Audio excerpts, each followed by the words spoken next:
Meus irmãos, vamos abrir as nossas Bíblias. Carta aos Hebreus, capítulo de número 11.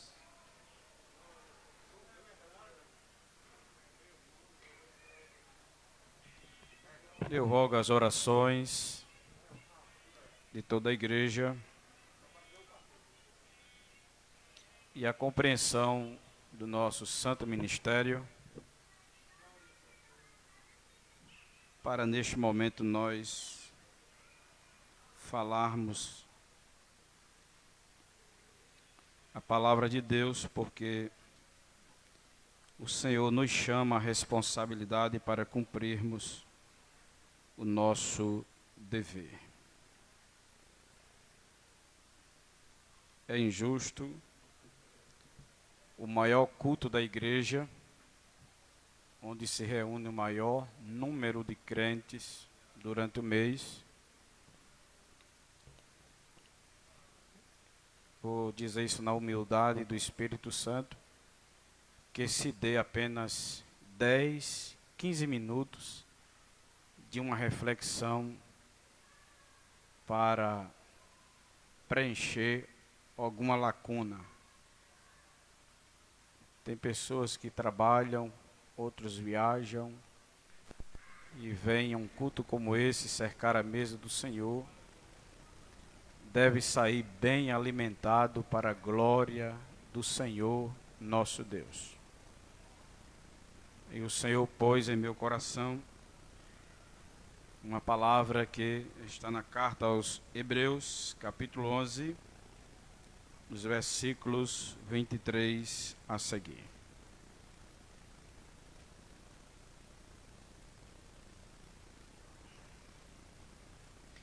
Pela fé, Moisés, já nascido, foi escondido 3 meses por seus pais, porque viram que era um menino formoso e não temeram o mandamento do rei. Pela fé, Moisés, sendo já grande, recusou ser chamado filho da filha de Faraó, escolhendo antes ser maltratado com o povo de Deus do que por um pouco de tempo ter o gozo do pecado. Tendo por maiores riquezas o vitupério de Cristo do que os tesouros do Egito, porque tinha em vista a recompensa. Pela fé deixou o Egito, não temendo a ira do rei, porque ficou firme como vendo o invisível. Pela fé celebrou a Páscoa e a aspersão do sangue, para que o destruidor dos primogênitos lhes não tocasse. Pela fé passaram o mar vermelho como por terra seca, o que intentando os egípcios se afogaram. Amém. Meus irmãos, Deus pôs dentro do homem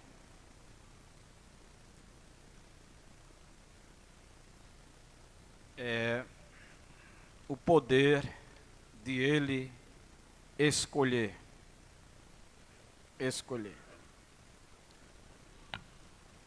E quando a Bíblia fala de livre-arbítrio,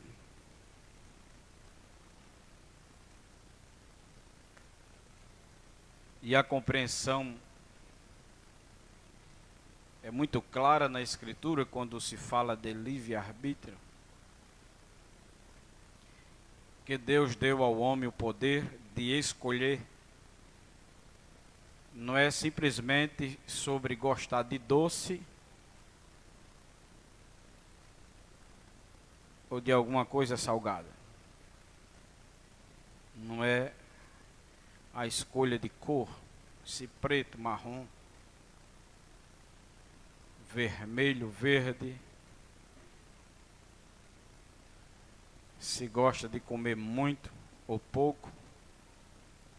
Se gosta de comer carne ou só verdura e fruta. Isso faz parte da natureza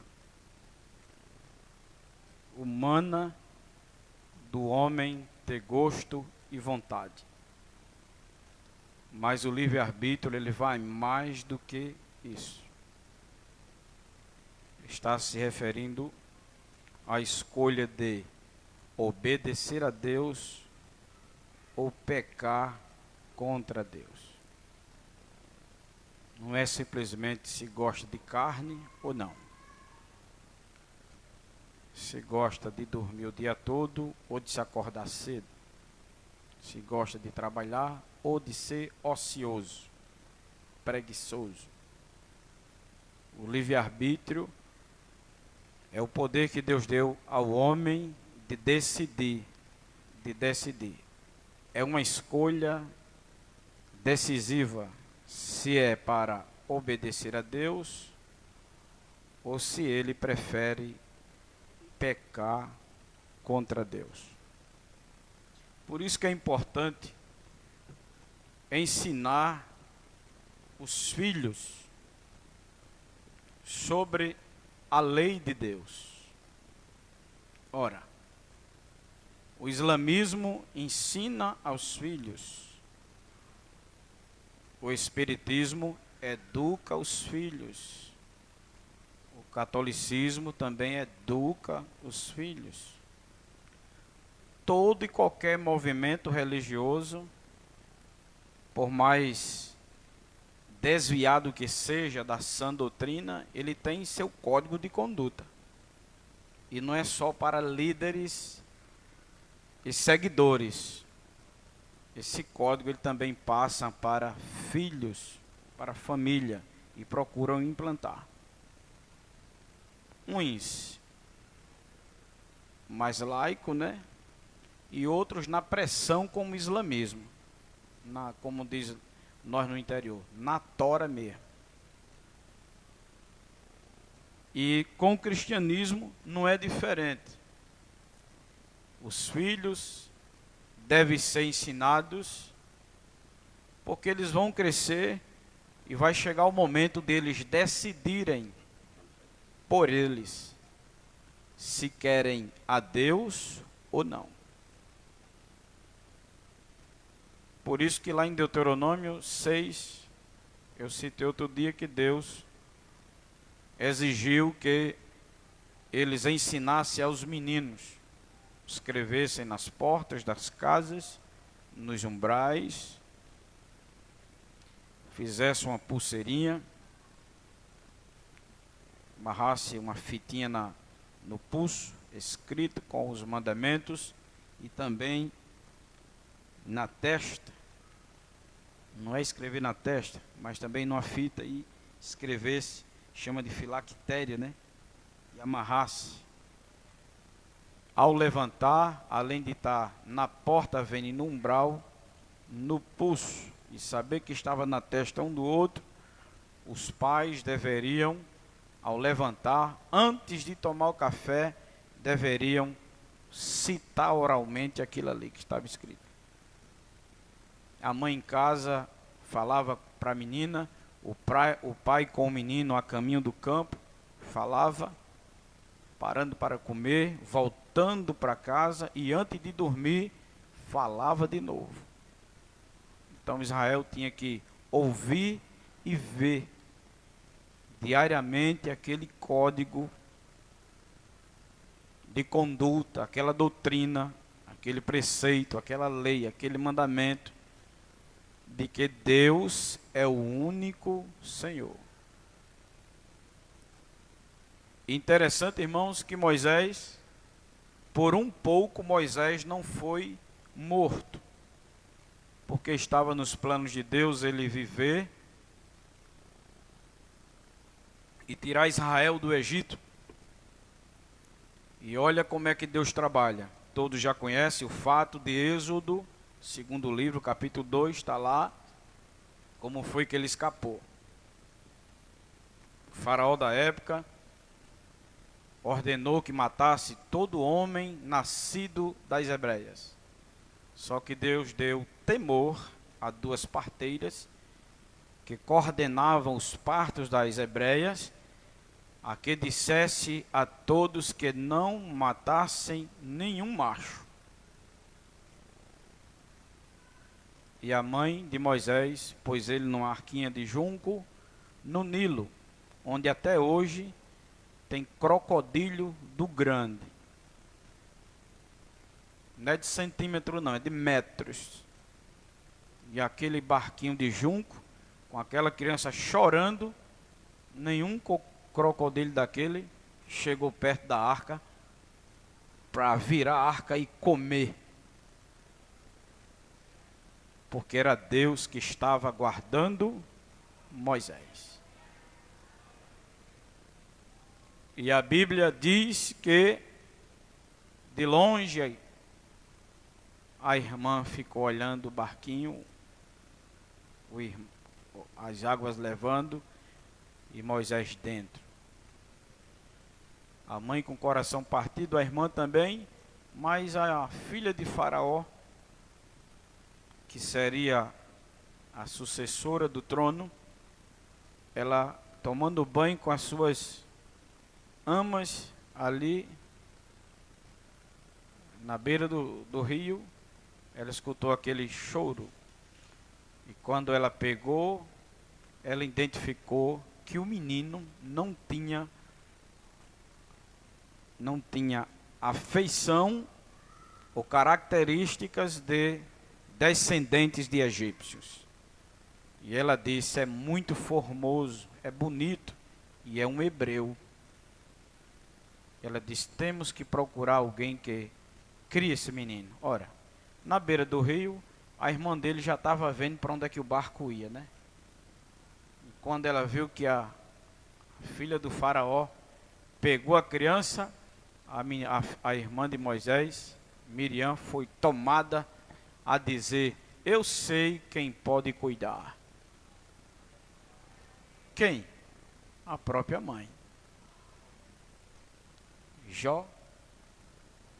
Joquebede. Irmãos, não deu outra, e a filha de Faraó disse: além de criar, eu quero que lhe dê salários e me entregue o menino quando ele estiver apto para estar dentro do palácio. A mãe, já sabendo do que Jeová queria, ela e Arão, o seu esposo, o pai de Moisés, tome Torá oral. A Torá oral é aquela que foi citada dos fatos gerados da criação, passando por Adão, seus filhos, patriarcas, e que chegaram até os pais de Moisés. A Torá oral era a narrativa dos fatos passados que eles conversavam em volta, quando estavam fazendo refeições, ou na fogueira, em volta da fogueira, antes de dormir, à noite, repetiam. Por que repetiam?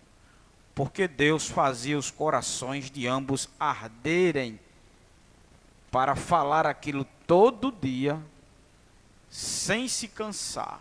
Era um ardor de Deus que dava neles para citar os filhos, porque os seus pais fizeram assim com eles. E ela ensinou a Torá oral a Moisés. Foi o suficiente. Porque quando ele depois, já crescido, era um oficial do reino do Egito, assim conta Flávio José, foi um dos grandes comandantes e conquistadores de muitas batalhas, era tipo um comandante geral do exército do Egito. E por ele o Senhor deu muitas vitórias ao faraó daqueles dias. E ele era filho adotivo da sucessora do trono. Então chegou um momento importante que era de transição do reino. E ela chamou a ele para ele fazer essa assinatura, que não era uma simples assinatura, era um pacto. Isso envolvia um pacto. E esse pacto era uma quebra de princípios, aquilo que Moisés havia sido ensinado de sua mãe Joquebede de Arão desde os primeiros dias. O menino já foi mandado às mãos da filha de Faraó, consciente de quem era Deus. O Deus que criou os céus e a terra. O Deus de Abraão, de Isaac e de Jacó. O Deus que havia mandado José com os seus irmãos, seus pais, aleluia, a terra do Egito, os servos de seus pais, e que haviam crescido. E Moisés foi ensinado que a terra pátria não era Egito. A terra pátria era Canaã, que Deus havia prometido a Abraão. E que um dia o povo sairia para conquistar todo esse território que estava ocupado por muitos povos, povos sanguinários, idólatras, povos imorais. E a Bíblia diz aqui, pelo narrador dessa carta, que é o escritor, que não se sabe de fato quem, e ele escrevendo para a igreja, aqui no capítulo 11, que é chamada Galeria dos Heróis da Fé, apresentando no capítulo 12 que todos esses nomes e fatos citados são testemunhos em volta de todo crente que quer pensar em parar e voltar atrás. Então, capítulo 11 é apresentado pessoas e fatos que, pela fé, de um para outro, em lugares distantes, em tempos diferentes, em momentos mais adversos do que outros, eles preferiram, pela fé, honrarem o princípio da confiança, do temor, glória ao nome de Jesus, da fé no único Deus. E quando ele chega aqui em Moisés, ele deixa claro que Moisés poderia não usar a fé. Vamos pensar aqui um quadro imaginando uma atitude contrária. Moisés poderia não usar a fé e dizer assim: é uma terra, não sei nem onde é, Canaã, eu já nasci e me criei aqui, quem me adotou foi a família do rei, tenho tudo, sou o comandante principal de todo o exército desta nação, tenho honras, tenho respeito, tenho status e a oportunidade de ser um dos sucessores ou o sucessor do Ramsés daqueles dias, que me foge aqui a sequência de quem na dinastia dos faraós. Então Moisés poderia pensar o contrário e dizer: eu vou ficar por aqui mesmo, já nasci aqui, eu vou ficar por aqui, porque eu não vou encontrar um lugar melhor do que esse, que me dê poder e dinheiro. Porque tem crente, irmão, que 24 horas, não é ironia o que eu vou dizer não, eu estou dizendo que Deus está mandando. Tem crente que 24 horas ele pensa em poder e em dinheiro. Eu não sei como muitos crentes já não endoidou. E quando chega a época de política é um desespero. Ele pensa logo no que pode ganhar. De cargos, funções, às vezes já tem um emprego, mas quer ser um marajá, ganhar sem trabalhar. Isso é pecado. Esse negócio de só ir lá assinar e receber, isso é pecado. Crime. E se for descoberto, além de entrar, ainda vai ter que pagar o que recebeu todinho sem trabalhar.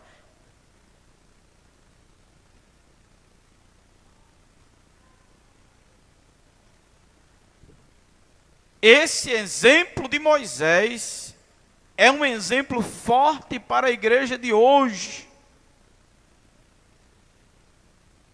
Nessa cultura que a gente vive em nosso país, nessa globalização mundial de sede de poder, dinheiro, de soberba, de ganância, onde o coração só sente o sabor do pecado, a alma não sente o prazer da liberdade pela graça, o coração é oprimido pelos desejos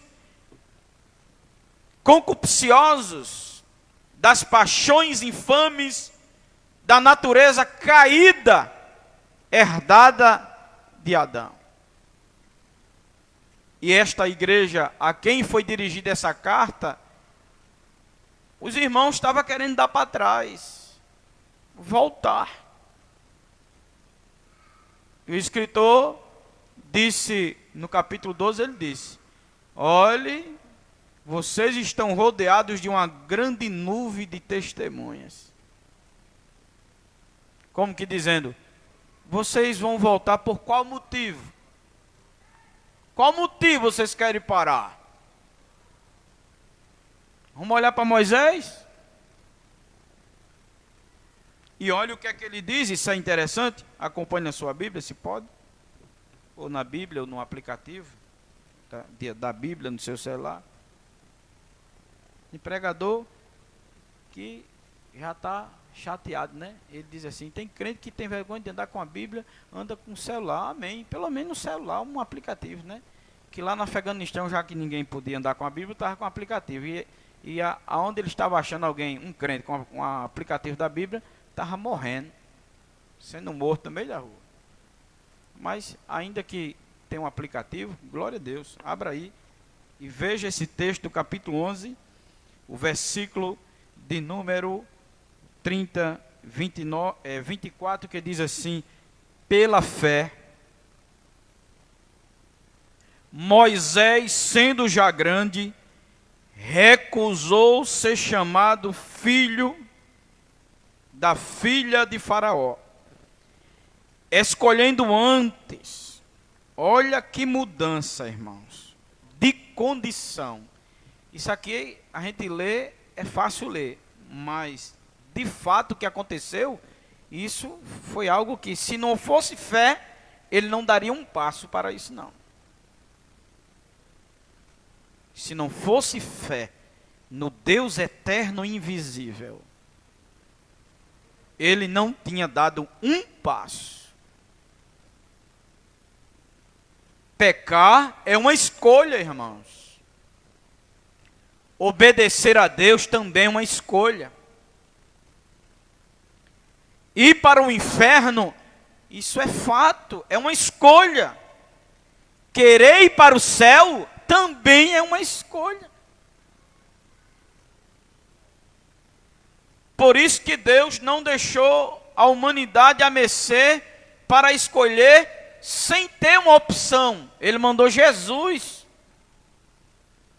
E Paulo diz aos Filipenses 2, 5 em diante, que ele veio, desceu do seu lugar de glória, não quis por usurpação ser igual a Deus, desceu, tomou a forma de homem, como servo tomou a forma de homem, morreu em morte de cruz, foi obediente até o fim. Era Deus dizendo à humanidade: ninguém vai partir para a eternidade para enfrentar o juízo final sem as provas de que eu dei a condição da escolha. Eu mandei Jesus. Glória a Deus. Por isso que o diabo está cegando aí a maioria das pessoas e dizer, dê um pacote de macarrão, dê um par de sandália, dê um copo de água fria, que vá somando aí, bota no papel, no caderno, que talvez Deus se esqueça e você diga o foi que fez, para ser salvo. Aí Paulo escreve aos Efésios 2:8, é pela graça que somos salvos, e isso não vem de vós, é dom de Deus. E graça, quando Paulo diz, é favor não merecido.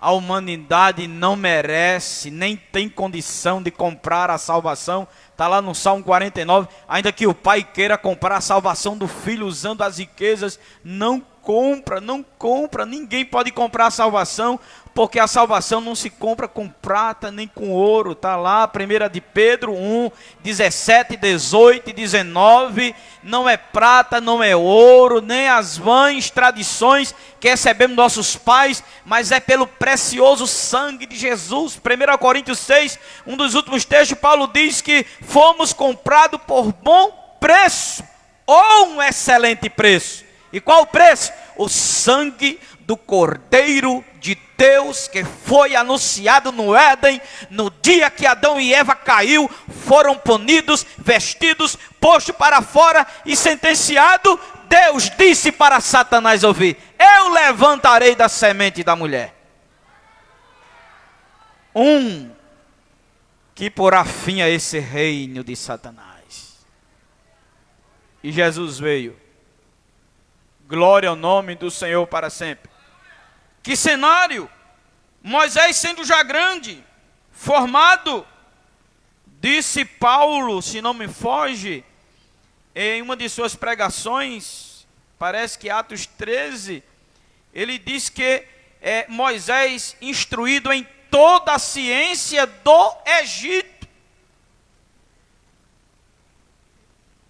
Ele sendo já grande, homem formado, experiente, já tinha vivido a experiência de um adulto, filho adotivo de uma rainha, já tinha tido a experiência do glamour, de ser famoso, de ser um homem conquistador de batalhas, de ser o maior representante na história dos exércitos dos egípcios que aquele país já teve de conquista, porque Deus era com Moisés, mas Deus não tinha levantado Moisés para ser rei do Egito, nem sucessor de Faraó, nem ser um dos Ramsés naquela dinastia.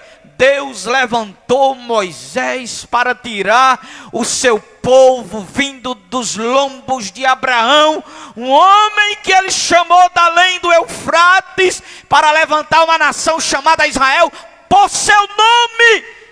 A missão de Moisés era outra. Aleluia. E quando ele foi chamado, aleluia, quando ele foi chamado para ser chamado filho da filha de Faraó, Flávio Joséfo diz que era fazer aquela assinatura, ele ia, uma solenidade toda estava pronta para proceder com aquele momento, aleluia, pela fé. Escolheu antes ser maltratado com o povo de Deus, do que por um pouco de tempo ter o gozo do pecado. Veja, irmãos, que ser chamado filho da filha de Faraó não era simplesmente assinar um termo, um documento, um testamento. Era uma quebra de pacto. Aquilo envolveria uma quebra de pacto com o Deus de Israel. E é aqui onde eu disse a princípios que valeu o que Joquebede e Arão ensinou a Moisés. O que eles ensinaram a Moisés incutiram tanto na mente do menino que quando ele cresceu, era no palácio, andando para lá e para cá, saindo às guerras, ganhando e dizendo: não sou daqui, não pertenço a esse povo, não sou dessa terra. Essa vida não é para mim, eu não vou terminar meus dias aqui. Que coisa linda. Não é bonito para um crente hoje, na dispensação da graça? Aleluia. Ele rico, tendo avião, empresa, terra, dinheiro em euro, como a areia, e dizer: isso não é meu, não sou daqui, nada disso está dentro de mim, eu não pertenço a esse mundo. E outro crente, no outro extremo de condição, pobre, às vezes com a comida meia dificultosa para comer durante o dia, não é? Não pode comer carne todo dia, não pode nem pagar o aluguel direito, água, luz, passa necessidade, outros muitos desempregados, mas ele não está desesperado, murmurando e dizendo assim: isso é vida de crente, glória a Deus. Mas ele, sendo salvo verdadeiramente por Jesus, sabendo o que deixou de fazer no mundo, de pecar, de beber, de fumar, de se prostituir, de toda a mazela do pecado, ele hoje se enche de Deus e diz: isso é só por um tempo, vai passar. Vai chegar o dia que eu não vou mais me preocupar em pagar aluguel, em me preocupar em fazer feira, em pagar água nem luz. Isso é por um tempo. Daqui a pouco Jesus está voltando. Consciência de quem é salvo. Vamos ensinar nossos filhos, irmão.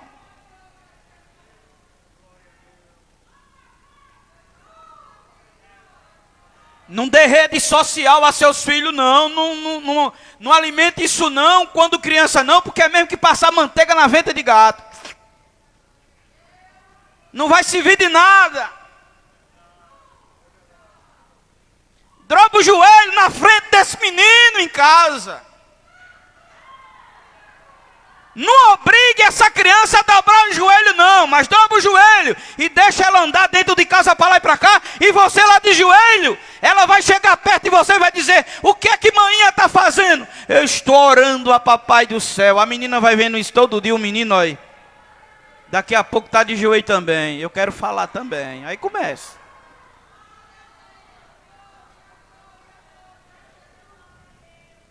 Do mesmo jeito com a Bíblia, com louvor,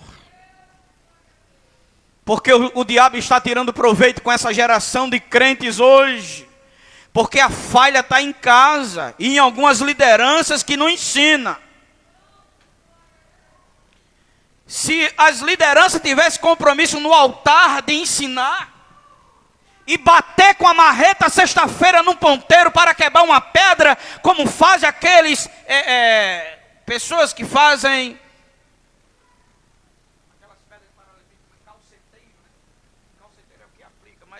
igual aqueles que trabalham naquelas pedreiras, talhando pedra, que é difícil. Ensinar é talhar pedra. E muitos pastores, por não querer mais talhar pelo ensino, a igreja vive acomodada.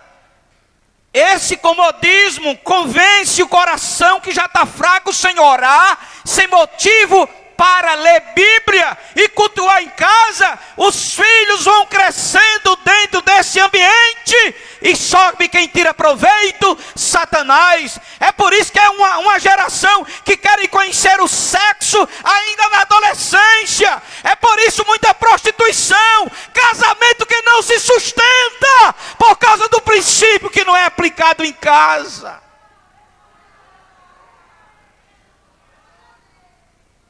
Para que isso, pastor? Para que isso? Primeiro, é que eu estou cumprindo meu dever. E segundo, porque você é a igreja. Acabou, a resposta é essa.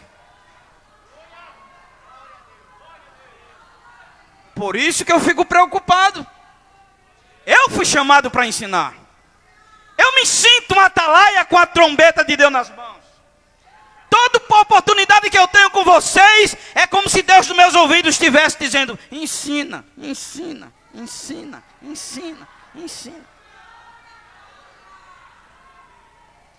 eu não tenho nada a ver com quem não fala, eu não tenho nada a ver com quem faz seus arranjos em cima de púlpito, né? Que é muito pastor que não fala e chama a gente para pregar e faz movimento e tira de janeiro a janeiro. As ovelhas não conhecem a voz desse homem, não sabe qual é o tom dele no ensino, nunca ouviu Deus por ele revelar nada. Isso é preocupante, porque a igreja que está debaixo da vara desse homem é uma igreja condenada a não subir.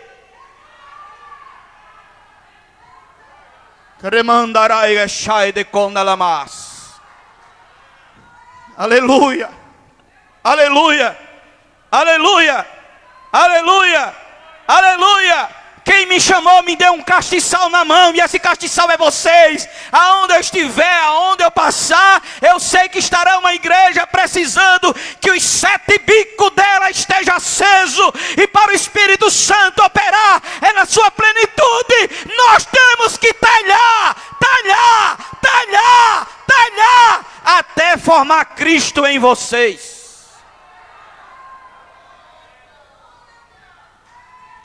Não entra na minha cabeça, me preocupo. Como é que um culto de ceia nas igrejas Assembleia de Deus no Brasil é o culto que reúne o maior número de crentes, se dá um pirex de uma mensagem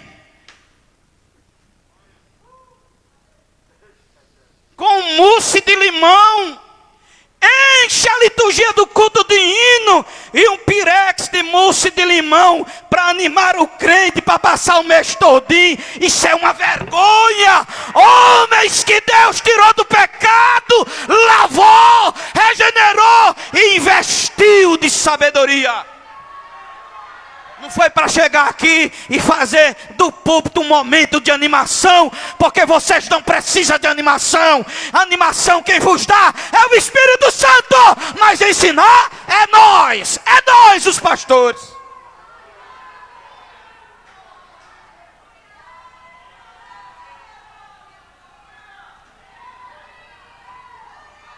Aleluia, aleluia. Oh, glória!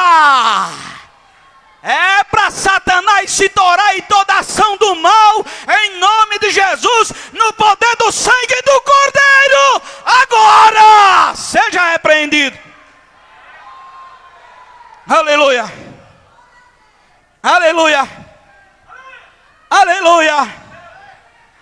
Aleluia!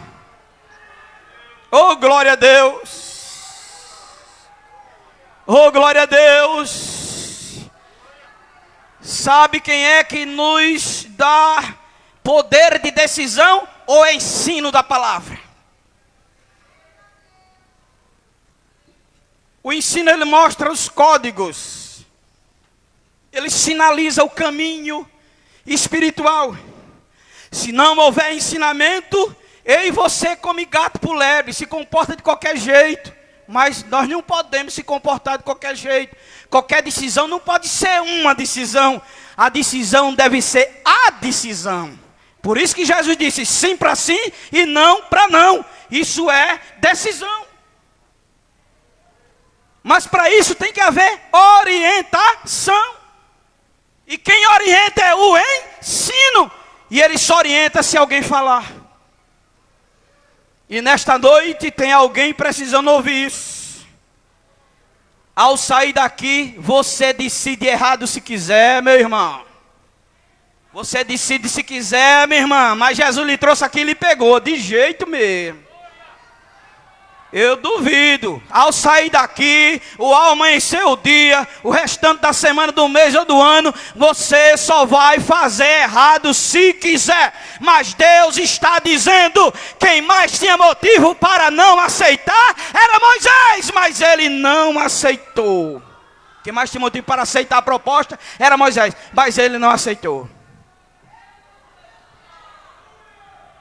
Aí a minha imaginação vai longe. Sabe o que é que eu penso? Eu penso naquele momento de solenidade, a cúpula egípcia ali, junto com aquela corte real, naquele palácio, aquele momento tal, e Moisés entra. E na hora de assinar, ele diz, posso não. Eu acho que a rainha olha para o pai dela. O pai olha para a filha e faz. E os ministros de Estado do Egito, eu não entendo. Um homem criado desde pequeno, ensinado, instruído. Todos sabíamos que ele era a pessoa para esse momento. E ele segura a posição. Que coisa linda, irmãos. Essa postura de Moisés é a mesma que nosso casado tem que ter para não trair o nosso casamento. De chegar uma Jezabel e dizer, deita-te comigo, como disse com José. E a gente dizer, o sangue de Jesus tem poder. Do mesmo jeito a mulher repreender e dizer, o sangue de Jesus tem poder. A moça e o rapaz, quando tem a oportunidade de pecar e dizer, o sangue de Jesus tem poder. Na lata, mas diga mesmo com autoridade.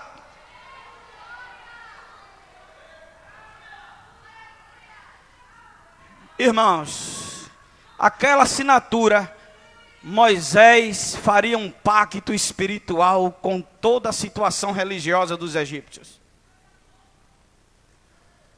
Tinha que ter um ritual. E ele tinha que cultuar permanentemente a alguém. Mas ele sabia. Aleluia. Sua mãe deve ter lhe contado, meu filho, saiu uma ordem do rei certo dia para matar todo macho. E 2 parteiras evitou a morte de muito, mas eu peguei você, não tive como. Pus você dentro do juncozinho, eu e sua irmã, e ela foi seguindo você pela beira do rio. Certamente, crocodilos, jacarés, daqueles terríveis, que ainda hoje tem lá no Nilo. E ela certamente contou tudo, todo fato, todo drama. Ela disse, a rainha lhe chamou, ela lhe pegou e perguntou quem poderia criar. Sua irmãzinha disse, eu conheço, e eu recebi salário para criar você. Além de você ser guardado, eu recebi salário para criar você. E criei você dizendo que o Deus eterno, o Elohim, o Adonai, a rocha de Israel, aleluia, o Deus do pai Abraão, de Isaac e de Jacó, ele que criou todas as coisas, deu livramento e lhe constituiu para isso. E não é aqui a nossa casa é Canaã. Oh, glória ao nome do Senhor para sempre. E aqui fica uma advertência de Deus. Pecar é uma escolha. E ninguém peca pelas aberturas não, viu? Venha fulano, peque. Toma um copo de cachaça ou bebida de uísque, cerveja força. Toma aí um cigarro de maconha. Olha pó de cocaína, soca dentro das nariz força. Não. Pecar é uma escolha que a pessoa faz depois que se convence. Está lá. Não tem narrativa melhor do que Gênesis 3. Eva disse que não queria, mas Satanás dialogou. Aí o texto diz, ela viu que era boa, desejou e comeu. Chamou o marido, coma também. Pecar é uma escolha. Amém? Vamos cuidar, nós casados, vamos cuidar do nosso casamento. Quem é solteiro, cuide da sua pureza. Quem é mulher solteira, cuide da sua pureza. Quem é homem solteiro, que já veio experimentar do mundo, cuide da sua pureza. Todos nós como igreja vamos cuidar da nossa pureza espiritual, porque pecar é uma escolha. E Deus me incomodou esta tarde com essa mensagem para eu falar aqui esta noite. Porque a Canaã celeste já está bem aí. Já está toda a festividade no céu pronto. As moradas estão prontas. Toda aquela parte que faz da festividade, como é que chama? O ornamento de uma festa, como é que se chama? Os aparatos, mas tem um nomezinho que é essas empresas. Não, é outra coisa. O buffet, é buffet? Já está tudo pronto. O buffet das bodas do Cordeiro já está pronto. Canaã é bem ali. Já está perto dos céus se abrir, a trombeta tocar, igreja. Não compensa pecar. Não compensa pecar. Canaã está bem ali. Aleluia. Aleluia. Aleluia. E não tem essa desculpa, eu sou fraquinho, eu sou fraquinho, eu sou fraquinho. Não. Jesus disse em Mateus 16, 24, se alguém quiser vir após mim, negue-se a si mesmo, toma a sua cruz e siga-me. E ele elogiou o pastor de Filadélfia em Apocalipse 3, quando ele disse assim, tendo pouca força, guardaste a minha palavra e não negaste o meu nome. Foi uma escolha do pastor de Filadélfia. Aí Deus disse, agora vem a recompensa, sobre toda a terra vem uma tentação terrível, uma prova, a tribulação, mas eu te livrarei desta tribulação, porque me honraste. Amém? Está perto. Daqui a pouco o céu vai se abrir. E sabe quem vai subir, irmãos? Quem escolheu